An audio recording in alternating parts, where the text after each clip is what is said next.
Comment bien gérer le fichier llms.txt? Donc c'est l'équivalent du robot TXT pour les moteurs IA, donc du coup ChatGPT, Claude, Perplexity, etc.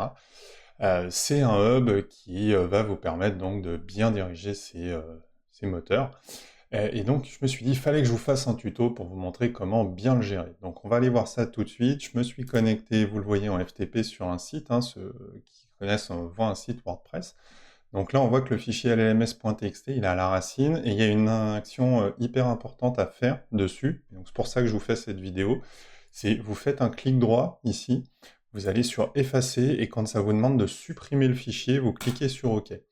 Voilà, fin du tutoriel. Bon, euh, pourquoi est-ce que je fais ce troll?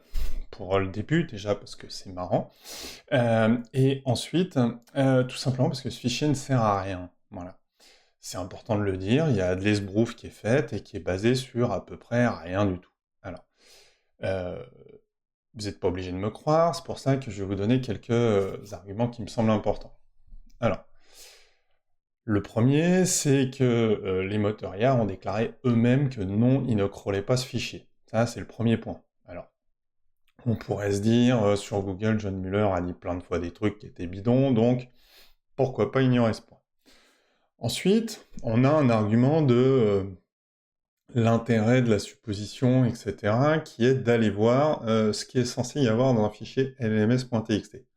Alors, je suis allé voir sur le site llmstxt.org, qui est, a priori, comment dire, un manifeste de ce qu'il doit y avoir, une documentation non officielle, vu qu'il n'existe pas, il ne peut pas être officiel. Et globalement, dedans, on retrouve des instructions qui ressemblent ni plus ni moins à de l'injection de prompt. Voilà.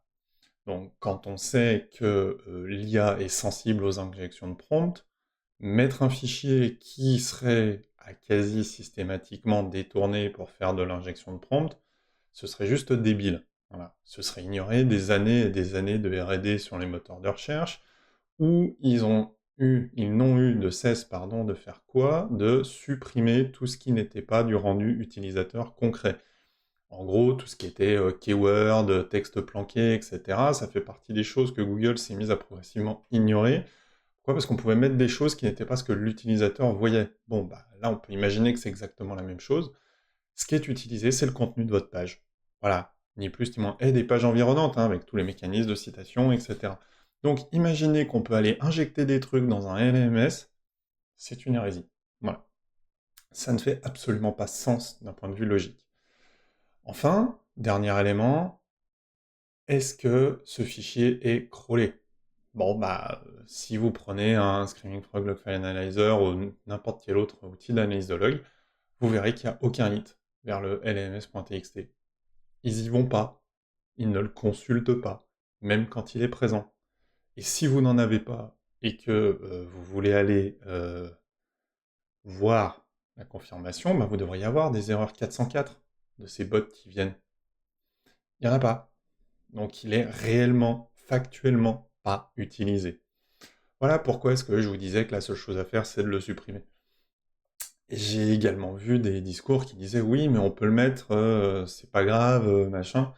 Oui, sauf que aujourd'hui les budgets sont de plus en plus tendus, donc si on se met à commencer à essayer de maintenir des fichiers qui servent à rien, ça ouvre la porte à tout et n'importe quoi. Bon, on pourrait peut-être faire ça, même si ça sert à rien, c'est pas grave. Enfin voilà, pour moi c'est un non-sens en termes d'investissement de temps, de préoccupation ou de croyances. Voilà.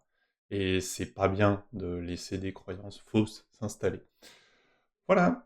Et écoutez, j'espère que désormais, factuellement et avec des preuves, l'intérêt du fichier lms.txt est clair pour vous.